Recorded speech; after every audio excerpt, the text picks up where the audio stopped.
Liam is an average office worker whose life is borderline pathetic. He works hard and late at his company that works him to his bones, but thankfully he has a family to return to. Thanks to them, he manages to do his job where his boss constantly insults him, and even his subordinates mock him openly. One day, Liam's college junior weeb texts him about a mecha action figure and urges him to buy it. Liam has also been a weeb his entire life, so he goes to the shop location sent by his junior only to find his wife on a date with another man. He is dumbfounded by this because his wife was supposed to take their daughter to sword class.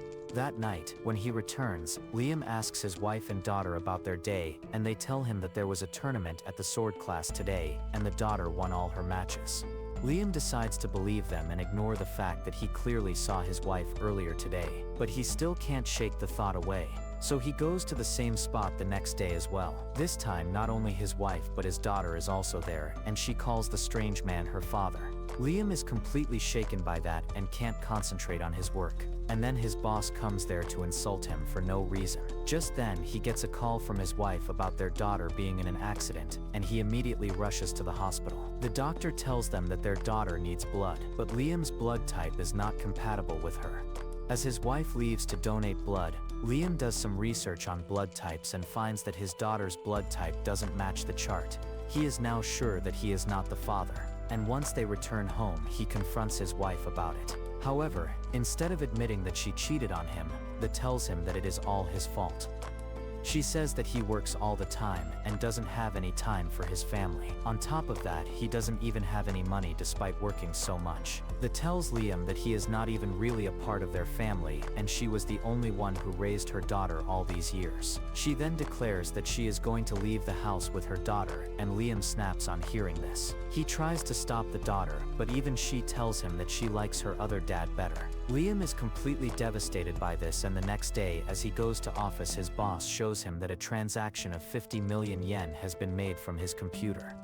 Liam says that he never made such a transfer, but then he remembers that he left his computer unlocked in a hurry when his daughter was in a hospital. However, no one in the office believes him, and they accuse him of stealing money from the company. Because of that, he is fired, and his wife gets a reason to file for divorce. But that still demands child support.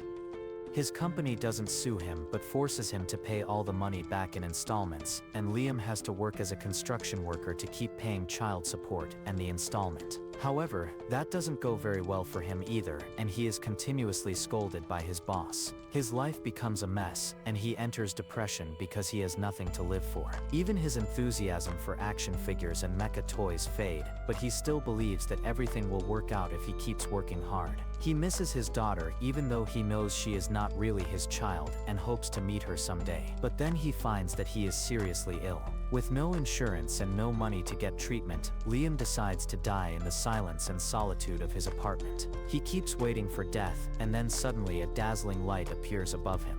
The light shows him visions of what happened in the past, and Liam finds that it was his boss who sent the money from his computer to frame him. Not only that, the man his wife was having an affair with was his boss, and he sent the money to so that she could afford an expensive lifestyle. Liam is completely broken on realizing what was happening behind his back all this time, and he wishes that all of this is a dream. But then a voice tells him that it is the reality. Suddenly, a stylish man who calls himself the Guide emerges from the light and tells Liam that he has lived a really hard and pitiful life despite being a good man. He asks Liam if he can forgive the people who made him suffer like this, and Liam gets enraged, saying that he wants revenge against them. The Guide rejoices on seeing his negative emotions, calling them delicious. He then tells Liam that he took an interest in him because he is a good man, but Liam replies that he doesn't give two about being good anymore. He regrets that he got taken advantage of because of his kind nature and swears that if he gets another chance at life, he will live only for himself. He promises that he will even become a villain who tramples on everyone else, and the Guide tells him that he is just the thing for him. He takes out some pictures from a suitcase, telling Liam that he is here to send him to another world, and he can choose where he wants to go. The options include a world with magic and superpowers, the samurai-era Japan, the Wild West, and even the prehistoric times. Liam tries to process if this is real because things like this happen only in anime. However, when he spots a parallel world with giant robots and spaceships, he can't take his eyes off of it. He reaches his hand towards the option, thinking about all the fun discussions about anime he had with his junior.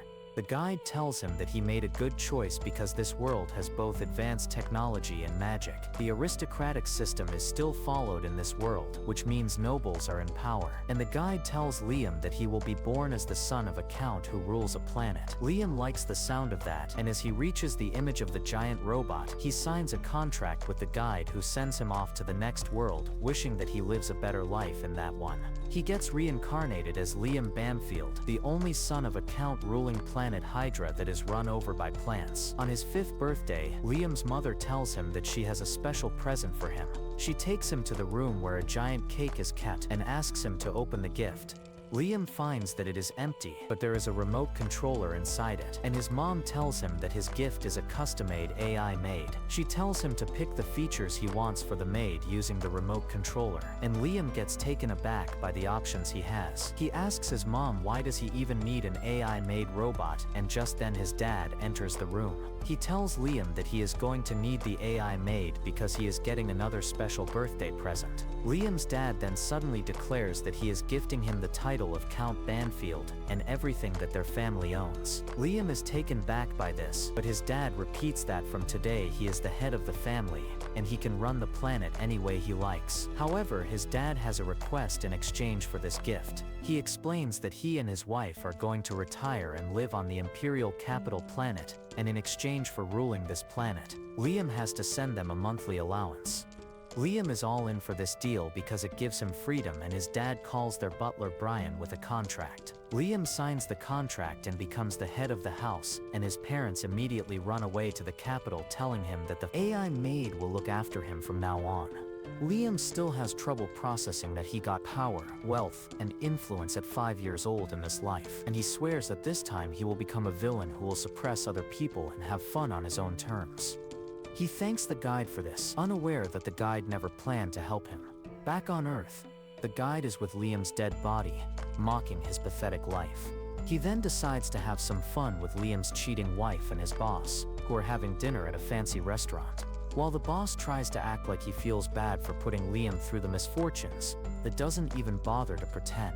While they are planning for their future, the guide uses his powers and brings the police there. The police officers arrest the boss for stealing money from his company and framing Liam, and the breaks down on realizing that the life she planned to have is out of her reach. The guide takes great pleasure in their suffering, and then he returns to Liam's side to guide his soul in the next world. The truth is that he has arranged for Liam to suffer even more in his next life. The guide knows that when he realizes that he was set up, Liam will direct all his negative emotions towards him, and he will consume those emotions to become even stronger. Not only that, the lifespans in the next world are incredibly long, and the guide hopes that Liam suffers for a long time and keeps providing him nutrition. On the other hand, Liam soon gets his AI-made robot with the highest spec components and all the features selected by him. He is really excited for the unboxing, and butler Brian tells him that he just needs to touch the box to open it. As Liam touches the packaging box, it suddenly vanishes and the AI maid comes to life. She introduces herself as a muggy, and Liam introduces himself too. Brian tells him that the maid robot needs just 2 hours of maintenance each week, but Liam is not listening to him. The little pervert drags Amagi to the playroom with him to check out all her features in detail, and once they return, he is really comfortable around her. Brian freaks out, thinking that his new master is a pervert, but Liam tells him to relax because he has the mind of a 36-year-old adult. Brian tells him that 36-year-olds are still considered children, and Amagi adds that the official age of adulthood in the Empire is 50. However, most people are not considered proper adults till they reach 100, and the average life expectancy is also around 500 years. Liam gets excited thinking about all the things he can do in his long life, but then Brian warns him not to be too close to Amagi. Liam asks him the reason for that, and the butler explains that the Empire hates AI more than anything because humanity was almost wiped out by AI once. Luckily, a group of brave people stopped AI from completely driving humanity to extinction. And those people founded the Empire, and now they hate AI in any form. Liam is curious about why his mother would give him an AI maid if she knew about this, and Brian tries to keep it a secret from him. However, Liam pulls the "I am the captain now" speech on him and orders him to reveal the truth. Brian nervously tells Liam that his parents abandoned him and ran away because their family is drowning in debt. Liam is shocked to hear this, and Brian explains that his great-grandfather was a great man, but his successors were terrible at ruling the planet. The butler then explains that most of their resources are in the control of the loan sharks, and even the economy of their planet is not good. Liam doesn't understand why his parents would dump all the responsibility of their declining territory on him, and Brian tells him that the only reason they gave birth to him was so that they could dump their responsibilities on him. Liam is pissed because he went through one life of being used and then discarded, and it seems like the same thing is going to happen again. He decides that it will not happen as long as he can do something about it, and tells Amagi that both of them are outcasts for this society, so they should team up.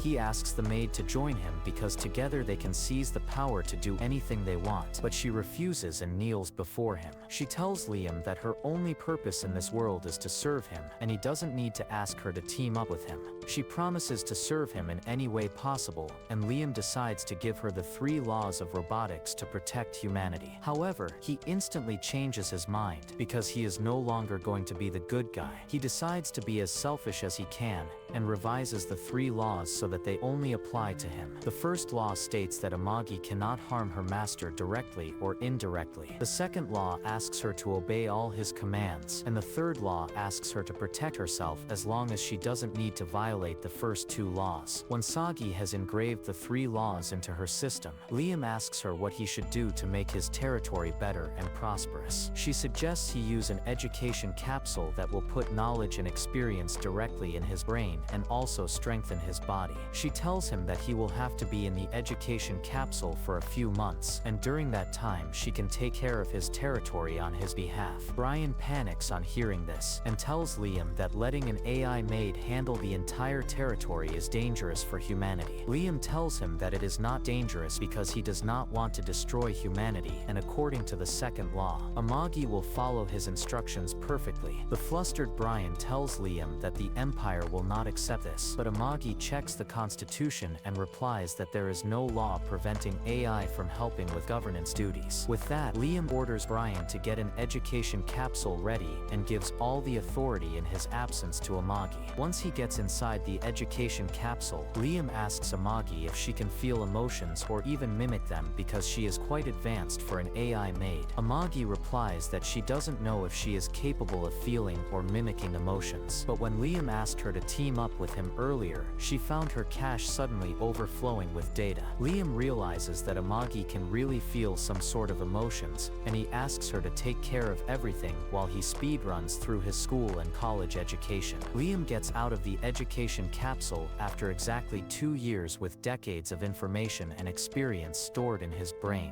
He is surprised to learn that he was in there for 2 years, and Amagi tells him that it is natural because he had no sense of time inside the education capsule. Liam then notices that his body has also grown bigger and stronger in 2 years thanks to the capsule, and Amagi tells him that he will need some rehab to get used to this growth. Once Liam is done with the rehab, he takes charge of his planet and receives a report from Amagi. He finds that the condition of the planet has been improving slowly and decides to take a closer look at their main facilities. Amagi takes him to the spaceship launch pad first, and Liam starts drooling as he sees spaceships take off and dock in their floating dock, which serves as their line of defense. He gets even more excited as he sees the giant battle robot the soldiers operate, but Amagi tells him that most of them are not in use because they don't have the budget to repair them. Liam says that he also wants to be inside the giant battle robot, and Amagi is happy to arrange that for him. Liam gets inside one battle robot, and then Amagi tells him that the movement of the robot is controlled through magic. She asks him to simply imagine how he wants to move the robot, and it will do just that. Liam gives it a try and finds that getting the battle robot to move is not really hard. However, Amagi tells him that she removed all weapons from the robot suit to ensure his safety. Liam says that he really wants to fight someone in the robot, and Amagi arranges for that by summoning the captain of their troops. Liam Liam charges directly at the captain's battle robot and knocks him down, but he quickly realizes that the captain is not being serious with him. He yells at him to fight earnestly, and the man obeys his command. Liam charges at him again, but this time the captain disarms his robot and then slams it to the ground. Liam is surprised by the difference between them, and Amagi tells him that since the captain has more experience and training, he can visualize moving his robot much better than a total noob. This makes Liam realize that he is too weak, and he decides to train to become stronger. He orders Brian to find him the best martial arts instructor around, and the butler tells him that he is a ruler so he doesn't need to learn to fight. Liam shuts down his advice because he was suppressed by powerful people in his previous life, and this time he wants to be more powerful than anyone else. Soon after that, a samurai named Yasushi arrives outside the castle to become Liam's teacher. Liam instantly starts fanboying after seeing Musashi Mihawk and thinks that he is a great martial artist. He says that he is really excited to learn from one of the best martial artists in this world, and Yasu starts sprouting philosophical about how he strives to make his martial arts style the best in the whole empire. But it is a process that never ends. Liam is even more smitten by him now, and when Amagi tries warning him that the swordsman looks shady, he overlooks her warning, saying that being a little shady is the proof that he is a great swordsman. He is certain that Yasu is solely focused on becoming strong, so he seems detached from the world, but Amagi tells him to at least test him out. Liam agrees and asks Yasu to show his skills, so he takes him to a nearby place where some wooden logs are standing upright. Yasu says that he is going to show him the secret technique of his martial arts style, but he can show it to him only once and he must memorize it in that chance. Liam asks Amagi to record everything, and then Yasu takes his stance. He only draws his sword halfway, but the very next moment, the logs are sliced in half and fall to the ground. Liam is shocked to see this, and he asks Amagi to analyze the recording and tell him how Yasu did it. The recording shows that he didn't even draw his sword, and Liam is dumbfounded as he thinks that Yasu was so fast that even Amagi could not record his actions properly. He eagerly asks Yasu to be his teacher, and he gladly accepts. However, he returns to the site later at night, laughing at Liam because he fell for his trick that used logs that were already cut in half. Unaware that he is getting scammed, Liam keeps training under Yasu in sword and spear arts. He keeps getting better at the basics over the years, but never gets close to learning the secret skill that he thinks Yasu possesses. One evening, after training hard for 3 years, Liam tries cutting a log of wood with an aerial slash, but obviously nothing happens. He wonders how can he learn the secret technique, because he needs a finishing move befitting his strength. That night, as Yasu is busy reading manga in his room, Liam knocks on the door. Liam asks him to teach him the secret technique, but Yasu tells him that he can no longer study under him. Liam is shocked, and the poser swordsman reminds him that on their first meeting, he clearly told him that he was going to show him the secret technique only once. He says that it was his fault for not learning it there and then, and therefore he doesn't deserve to study under him anymore. Liam panics on hearing this and begs Yasu to forgive him, promising that he won't bother him about it again, and Yasu pretends to forgive him.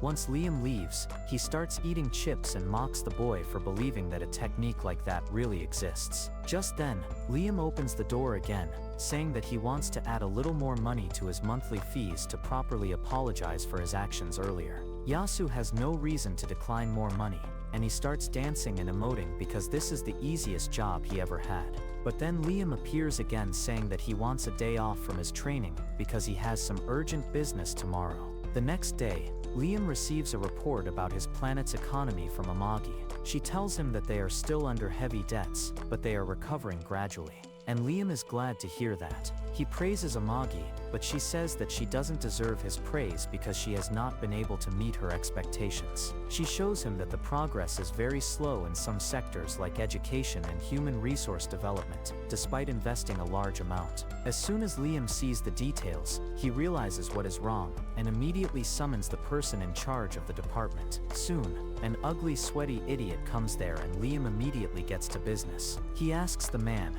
why has he been stealing funds from the government? Because there is some proof that he has been diverting money to his own pockets. The man takes Liam for a naive kid and tries telling him that there are many unpredictable problems in his line of work and they need money to be solved. Liam begins inspecting him even closely, and he almost admires the man's corruption, thinking that he may get some tips from him. However, just then Amagi shows him a news article about a scandal caused because of corruption. The man tells Liam that it was not him but his subordinate who caused the scandal, and he was executed for it. Amagi studies more news articles and reports and finds that there was not enough evidence that the subordinate was behind the corruption, and even after his execution the money was not recovered. Liam suddenly remembers how he was framed by his boss in his past life, and he is sure that this sweaty idiot did the same thing. He gets enraged and directly confronts the man, asking if he framed and killed his subordinate. The jerk tries pretending that he didn't do anything, but as Liam walks towards him with his sword drawn, he says that he just did whatever was necessary to keep the economy running smoothly. However, when that doesn't seem to calm Liam down, the man tries to intimidate him, saying that he is enjoying this luxury because people like him work hard to run the country. Liam doesn't let him complete his sentence and sends him to the afterlife with one swing of his sword. He tells the that only he gets to misuse his power and oppress his people. He yells that no one is allowed to touch his people and his money, and he will kill anyone who tries to take what belongs to him. Liam then orders Amagi to conduct a thorough investigation and execute every corrupt official, but she asks him to calm down first. Liam suddenly realizes that he just killed someone, but Amagi helps him let go of the sword. She then tells him that executing or firing every corrupt official will be really harmful for their planet because almost everyone is corrupt and she can't handle everything herself. She suggests Liam to buy around 30 more AI maids who are specialized in administration and related jobs, and it doesn't matter even if they are not high-spec models. Liam tells her to do that and execute the corrupt officers as well, but Amagi is concerned that it may negatively affect his image. Liam tells her that he doesn't care about his image because he doesn't need anyone who doesn't obey him. Soon after that, Liam decides to test his 3 years of training by sparring against the captain again. However, before he can get inside a battle robot, Yasu arrives there and tells him that it will be pointless to get into an easy-to-control mass-reduced robot. He says that if Liam wants to reach the top, he must take the hard way and try to pilot a robot that not everyone can control. Liam thinks that Yasu makes sense, and he turns to the captain, who tells him that if he likes, he can use the personal battle robot of his great-grandfather that is 3 generations old. As it turns out, Yasu is trying to make Liam bring out his great-grandfather's mechanite on purpose. Earlier today, he was rummaging through the storehouse to steal something valuable because Liam was learning too quickly, and soon he won't have anything left to teach him, and that would be the end of his best job.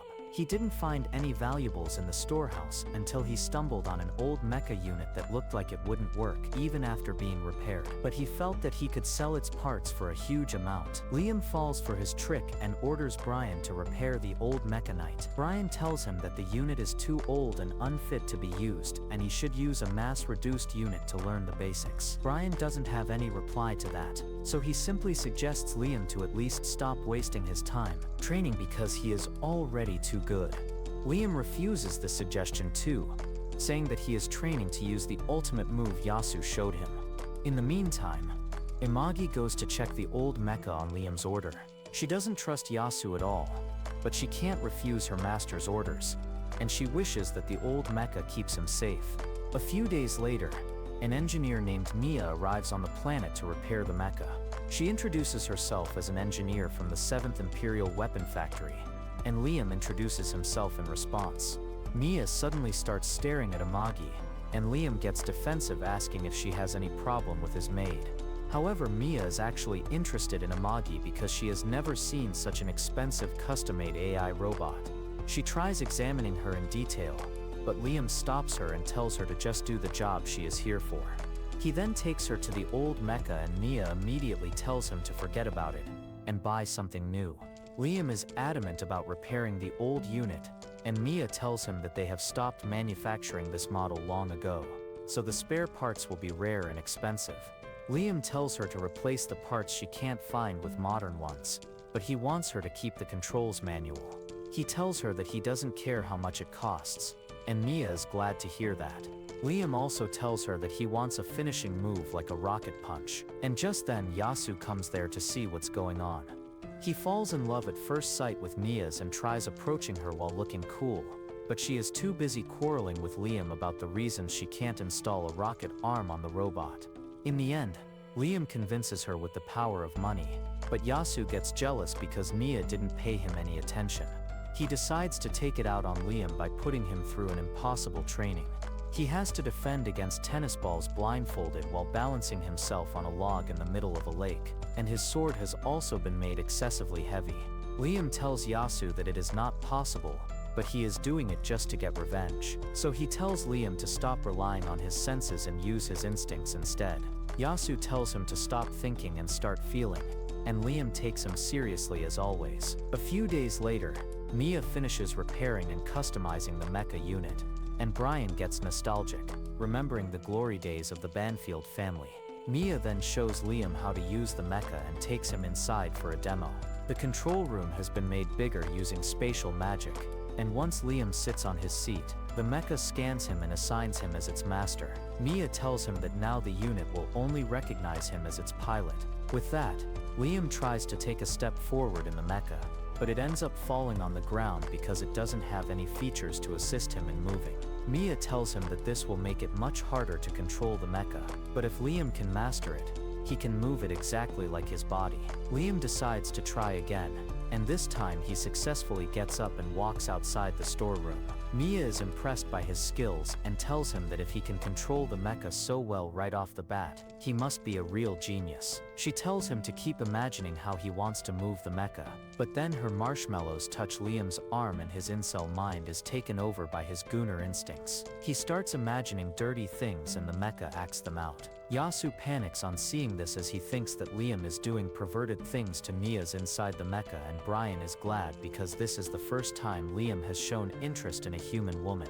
Inside the mecha, Nia also freaks out and thinks that Liam is a pervert, and later Yasu makes his insane training even more intense as his revenge. The next day, Liam trains to learn the secret skill again, but as usual, he doesn't make any progress. He asks Amagi if he has no talent for swordsmanship, and she replies that as an AI mage she cannot grasp the concept of talent. However, she thinks that the problem is not with Liam but with Yasu.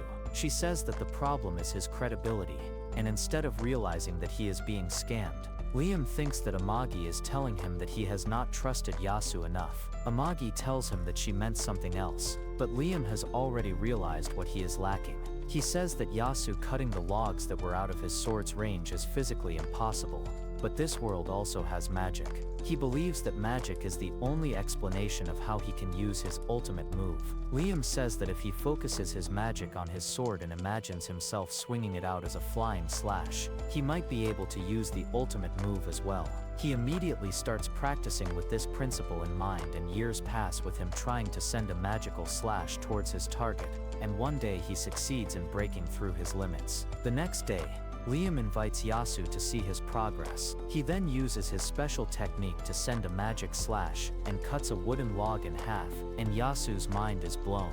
He wonders how could Liam have learned the technique when it was fake from the beginning. Liam asks him if he has passed, and Yasu has no answer because he has managed to do the impossible. He stays silent, wondering what to say, and Liam thinks that he is upset because he grew content just after learning to cut things at a distance. Well, Yasu says just that, telling him not to get complacent even though he has achieved a great feat, and tells him to keep working hard to become stronger. A few days later, Liam receives news that pirates have attacked one of the planets under his domain. Amagi tells him that the planet was unfit for living or mining, but she succeeded in establishing a factory there, and now the pirates are trying to plunder it. Brian informs Liam that their soldiers are fighting against the pirates, but they won't last too long.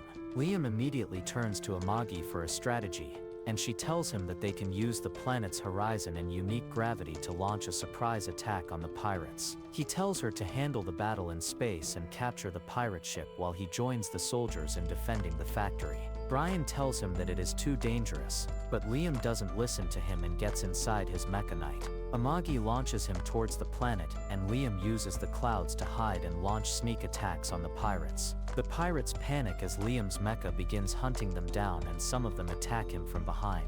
But thanks to Yasu's insane training, Liam has developed observation haki, and he easily takes the pirates down. He uses his observation haki to detect enemies hiding behind the clouds and uses another weapon to shoot them down. The pirates grow even more concerned and decide to retreat, but then Liam uses his flying slash, cutting through dozens of their mechas at once. The pirates lose their mind because they have never heard of a weapon that cut at this distance, and they immediately retreat. Liam decides to give them a taste of his special rocket punch, but nothing happens when he gives the command. He wonders if Nia didn't install the feature in his mecha when suddenly a magic circle appears next to him, and a giant rocket arm flies out from it, hitting the escaping pirates and causing a huge explosion.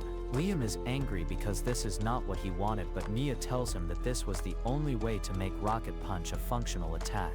Just then, Amagi contacts Liam telling him that she could only capture 10% of the pirate ships. 30% of them were destroyed, and the remaining 60% escaped. Liam counts that as a win, and tells Amagi that she did a great job. Soon the news of his troops being defeated reaches pirate captain Go's in his laboratory, and he grows furious on hearing this. His assistant tells him that the pirates underestimated the enemy and tasted defeat, and they retreated to cut their losses. The pirate captain calls the retreating pirates wimps, and declares that he will not tolerate losers in his crew. He orders his assistant to get the entire fleet ready because they will destroy the ones who ran back home to send a message to everyone that Captain Go doesn't take failure kindly. He gets ready to lead the fleet himself and tells his latest test subject to wait a little longer because he will have fun with her later. Back on Liam's side, he docks with the space station outside his planet. Satisfied with his victory over the pirates, Amagi congratulates him on winning his first ever battle, and Liam says that what is even better than the victory is the fact that they got some loot. Amagi tells him that according to the laws of the Empire, if they capture a pirate ship, the ship as well as the cargo inside it belongs to them. Liam gets thrilled on hearing this because he thinks that the pirate ships will be loaded with gold and silver, but surprisingly, they have something even more valuable. As the soldiers take out huge crates of rare minerals like adamantite and mithril from the pirate ships, Amagi tells Liam that they are really valuable. He is not satisfied with that because he wanted gold and diamonds, but Amagi tells him that gold doesn't have any value because it is mostly a useless element and diamond is just carbon, so they can make it at home. Liam realizes that the precious metals and stones of Earth have no value in this world, but the gold digger inside him still wants the shiny yellow metal. He demands gold, and Brian tells him that they have some gold that they use to make electronic items. Liam tells him to turn the gold into coins and fill his room with them. And as for mythil and other rare elements, he wants them to be turned into legendary weapons. Brian apologizes as he informs Liam that they don't have any blacksmiths skilled enough in their domain to do that. Liam is disappointed, but then Amagi tells him that she discovered something when they were fighting the pirates. She explains that currently the Banfield family owns about 10,000 battleships, but only 30% of them are operational and they can only deploy around 2,000 on emergency notice. Liam is surprised that they won against the pirates with just that, and Amagi says that the pirates underestimated them, and then Liam's skills in the battlefield pushed them into a corner quickly. Liam is glad to hear that, but the fact that 70% of his fleet is useless worries him, and Amagi suggests that they sell the scrap they don't use. Brian immediately objects, saying that if they reduce the number of ships in their fleet, the pirates will see them as easy targets and attack them again. Amagi replies that it costs money to do even basic maintenance on the unused ships, and they don't have too much of it. Liam agrees with her because he doesn't want to waste any money and says that they should either sell or repurpose the useless ships. Amagi then suggests that they can buy more ships with the money they will get from selling the materials from the pirate ships. She says that they won't be able to get the latest model, but they can buy enough second-hand ships to build their fleet. Brian again disagrees with her, saying that if they use second-hand, saying that he just bought a whole squadron of second-hand ships and soldiers. On learning that he brought the ships from the Imperial Army, Mia curses the third weapon factory for getting in her way here too, but she refuses to leave without giving Liam a demo. She tells him about her factory ships that are designed for peak performance, and he tells her to sell them to the Imperial Army if they are so good. Mia cries that she couldn't win them over with her presentation. She begs Liam to buy even 100 of her ships and says that if he doesn't have money, he can take a loan and repay it later. Liam doesn't want to hear about loans, so Nia decides to embrace her inner hoe and begins seducing him. He tells her to stop because it reminds him of the time his wife used to wear some flashy underwear, but not for him. Mia doesn't stop and keeps going further, and Liam decides to agree to her request to get her to stop.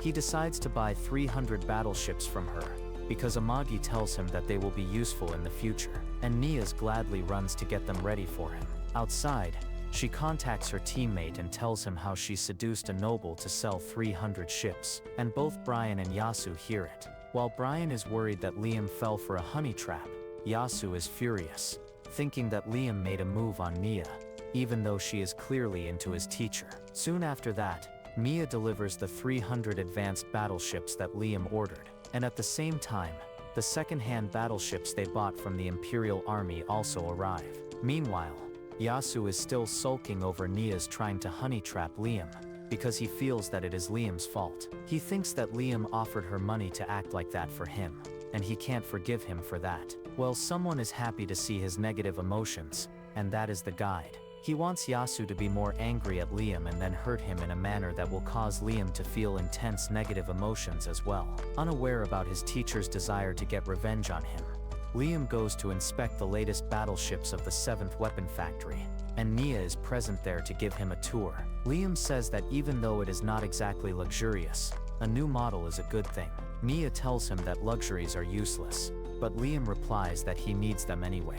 Mia pretends that she didn't hear that and begins telling him about the battleship nicknamed Ash Viper. She starts acting like a car salesman and tells Liam to operate the ship at less than 25% power for the first 3,000 space km and change the neutrino oil every 5,000 space km. She also tells him that he will get loyalty points that will give him benefits if he only contacts their factory to repair the ships. And Liam asks if she is selling him a battleship or a car. Mia pretends not to hear that too, and asks him to sign the receipt. After that, Mia begins acting like a hoe again and requests Liam to give her the pirate ships he captured recently. He refuses, saying that he plans to add them to his fleet as well, but she keeps begging. Suddenly, Amagi comes up with an idea and tells Liam that they can give some of the ships to Nia and ask her to modify the rest, because most of the ships are in a terrible condition, and they may stop working anytime.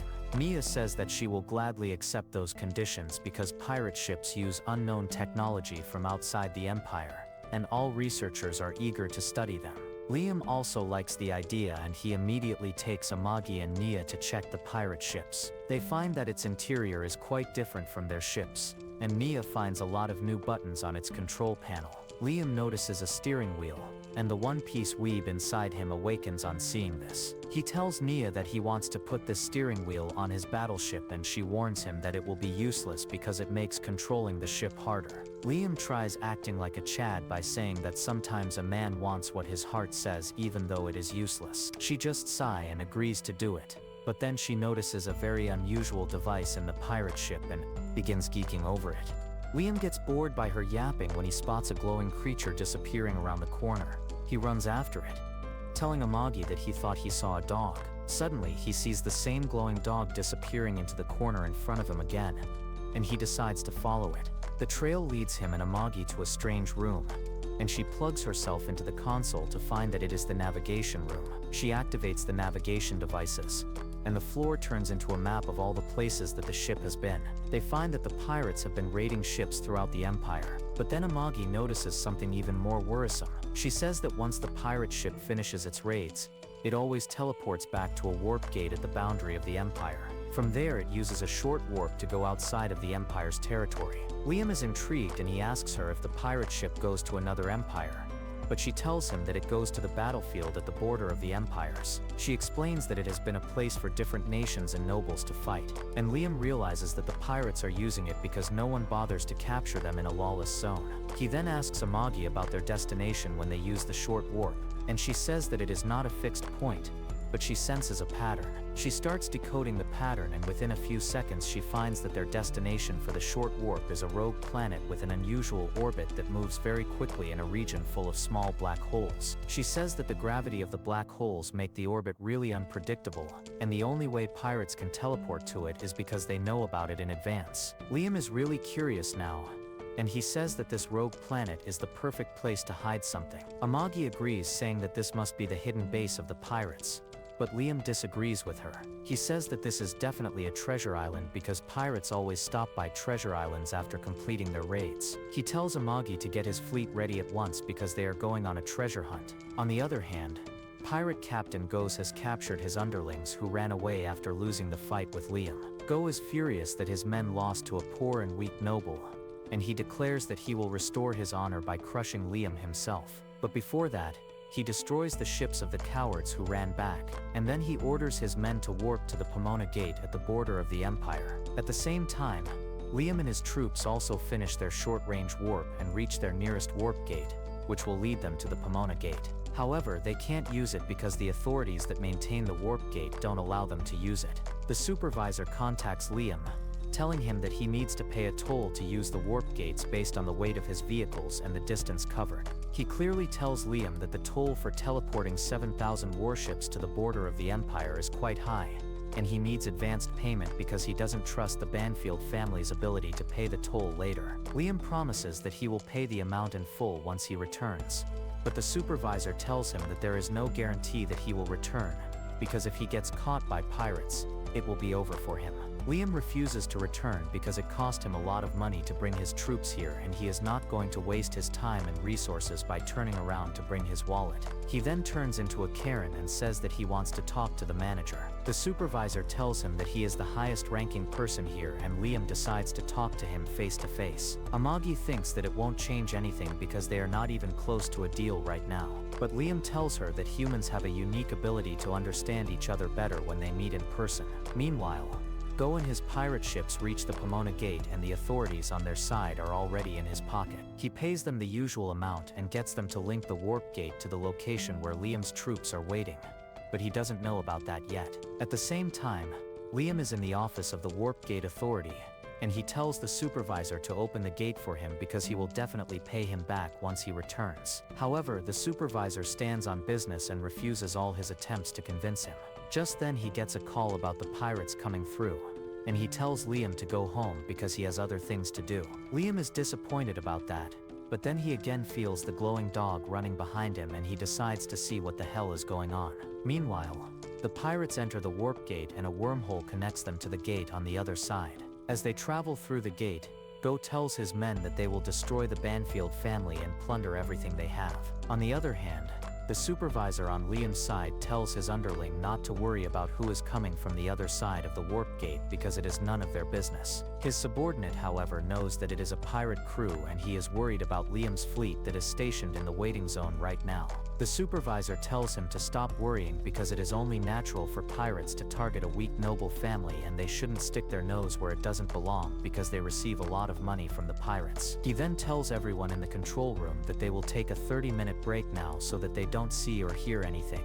And 30 minutes is exactly how long it will take the pirates to cross the gate. Well, just as everyone leaves the control room, Liam arrives there chasing the glowing dog. He is still confused about it, but when he notices that he is in the control room and the warp gate has been connected to Pomonia, he suddenly gets happy. He thinks that the supervisor refused to listen to his request publicly, but he turned out to be its son Dara, who secretly helped him in the end. Liam thinks that everyone left the control room to keep it a secret that they helped him.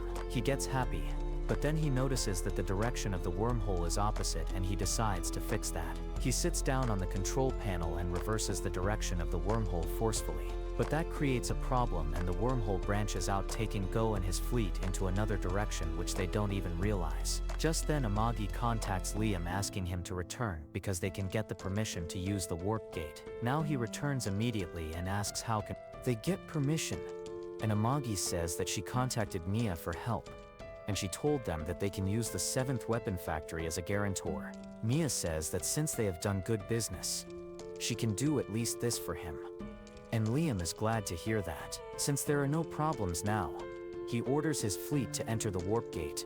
They soon exit the Pomona Gate, and Liam orders Amagi to initiate a short-distance warp to the Treasure Island as soon as their entire fleet assembles. On the other hand, the pirates are getting impatient because they should be out on the other side by now, but they are still stuck in the wormhole. Suddenly, they notice that they are approaching a gate, but once they exit it, they realize that they are doomed. Instead of going to the area near Liam's territory, the pirate fleet ended up in the Imperial Army's training ground, where 70,000 of Imperial battleships are stationed at the moment. Meanwhile, Liam's fleet is fully assembled, and they use the short-distance warp to reach the treasure island that is swarming with pirate ships. Amagi calculates that there are 20,000 pirate ships around the treasure island, but most of them are docked and inactive, because they weren't expecting anyone to come so close. That is good news for Liam, and he decides to get into his battle armor as he orders Amagi to handle the rest. She immediately orders the fleet to open fire on the pirate ships. As the pirate ships are wiped out quickly,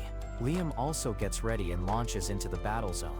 He fights against the pirate mechas that are no match for his skill, and then uses his rocket punches to attack pirate ships and blow them up by pulling their crucial wires. Soon the entire pirate fleet is wiped out, and Liam orders Amagi to send all the mecha soldiers to the treasure planet to collect anything they find.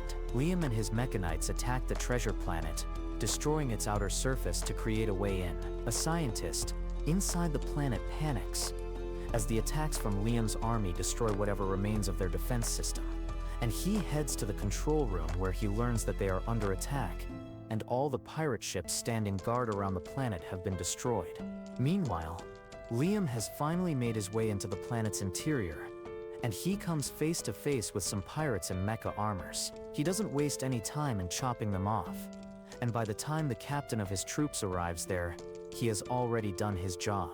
The captain tells him that they took care of the pirates on their side too, and Liam orders them to keep clearing the path while searching for the treasure room. Suddenly, he sees the glowing dog again, and he decides to follow its trail. That turns out to be the right decision as the path leads him to the control room where the scientist and his men surrender immediately. Liam is pleased with how it turned out, and he asks the scientist to hand over all the treasure. The Yugo asks him what kind of treasure he wants because he has things worth money, and the pets that pirate Captain Go collects. Liam thinks that the dog he saw earlier must be one of the pets, and he asks the scientist more about them.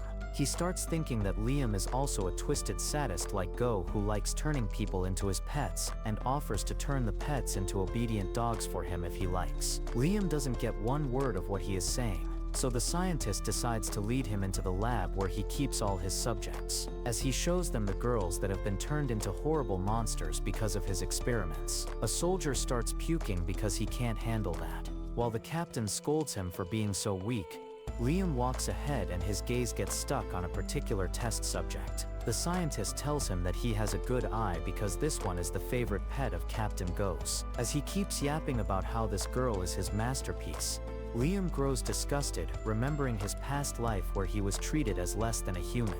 He can't bear to see some bastard hurting other people like that, so he puts a bullet in the scientist's head while he is in the middle of yapping.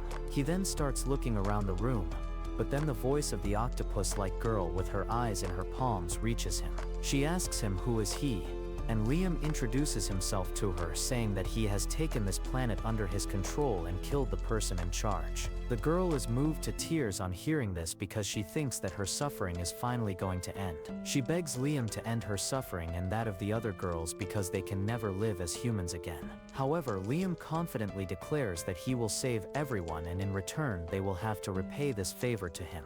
He walks away with that, ordering his soldiers to call a medic and transport the girls to his ship so that they can be treated. The girl begs him to stop because she knows she can't be saved and the captain pies her, but he cannot disobey Liam's direct orders. He tries convincing him to change his mind, saying that it will not be easy to treat the girls because they will need to regenerate their entire body, which costs a rare elixir and some very skilled doctors. He says that the cost of saving all these girls is simply not worth it. But Liam replies that he is in a good mood right now, and doing a few good deeds every once in a while doesn't hurt. Just then he gets a message from Amagi telling him that they found the actual treasure room. And Liam is glad to hear that because they just arranged for the fee to treat the girls. Meanwhile, the girl named Christina who begged Liam to kill her keeps crying about her misfortunes. She used to be the Princess Knight of the Holy Kingdom and everyone was proud of her achievements in fighting pirates. However, when she went to fight Goz and his men,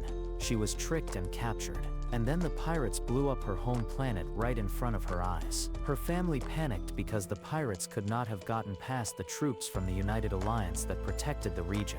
But they soon realized that the Alliance had betrayed them. The shields protecting them could not hold on much longer, and soon the entire planet was destroyed. Christina was completely devastated by this, but her misfortunes were just starting. After destroying her planet, Go took her and her subordinates to her treasure island. While everyone was afraid, Christina still clung to hope and assured them that help would come for them soon. When Go came to see her, Christina told him to kill her right then if he wanted to, because she would rather die than live a life of humiliation. The pirate captain laughed, saying that he would have killed her long ago if he wanted that, but he kept everyone alive because he wanted to add them all to his collection.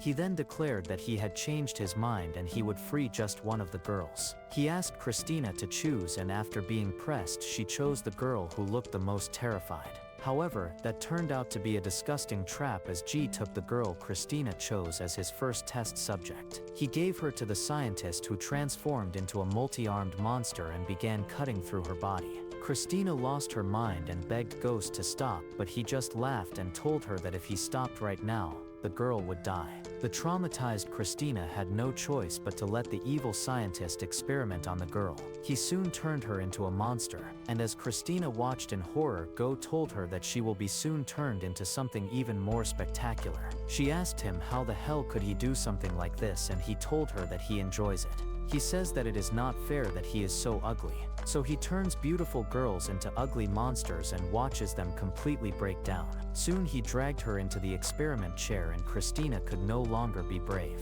She begged Ghost to stop, promising to do anything in return, but he laughed at her, saying that she is going to be his favorite pet from now on. He told her that he didn't pick her first on purpose because he wanted to see how ugly she would become and despair about it. Go then ordered the scientist to pluck Christina's eyeballs and plant them in her hands so that she could see how ugly she was even without a mirror. Christina kept crying and screaming, but it was all pointless and she was turned into an ugly green monster. And then the rest of her girls suffered the same fate. Back to the present, Liam returns to his home planet and Mia comes to visit him. She has learned about his victory on the pirate base and asks him to buy some more battleships to celebrate the occasion. Liam tells her to stop ripping him off, but Mia says that her battleships were useful and he made a great profit from the raid, so he should invest some more money. She tries seducing him again, but Liam is in no mood to fall for her tricks, so he tells her to shut the hell up. When her plans to seduce and blackmail him doesn't work, Mia reminds Liam that she was the one who got him the permission to enter the warp gate, and he finally agrees to listen to her request this time. He asks Amagi how many ships they can buy with the treasure they found, and she says that after deducting the necessary expenses, they have enough money to buy 5,000 ships. Liam is shocked to hear that, but Mia immediately runs out, saying that she will prepare an order of 5,000 ships for him. Liam chases after her, trying to stop her before the crazy really gets that many ships ready. At the same time, Yasu is walking through the corridors, wondering what excuse should he make to ask for more money from Liam this time. Just then Mia passes by, fast-timing a colleague and telling him that she got a huge order from Liam after shredding her dignity to bits. As always, Yasu thinks that Liam is treating Mia as his plaything, and he gets furious, much to the joy of the guide, who has been loitering around in hopes of Liam experiencing some intense negative emotions. Meanwhile, Liam is looking for Nia, but Yasu finds him first and tells him to follow him. They go to the training ground where Liam is blindfolded, and his sword is made heavy before he undergoes another one of Yasu's impossible training. This time, Yasu has dozens of remote-operated drones that shoot tennis balls at Liam from all directions, and at an even greater speed than before. Liam can't even react to them, and he keeps getting hit, and then Yasu increases the power even more. Liam is on the ground immediately, saying that he can't block all the attacks with one sword. But Yasu tells him to stop making excuses and find the answer by himself. Well, that gives Liam the idea to use magic just like he did last time.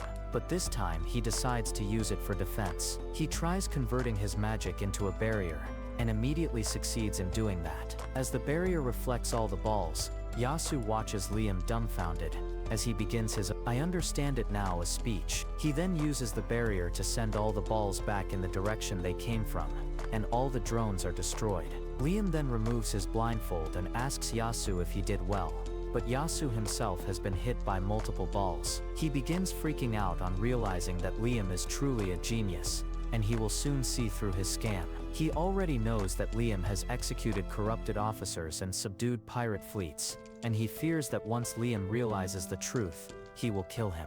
He decides to escape before such a thing happens and starts walking away. Liam asks where is he going, and Yasu says that he has nothing more to teach him. He tells him that he has learned everything from him, and now he just needs to practice however he wants because the path of swordsmanship is unending. Liam screams that he doesn't want that, and he should still train under him.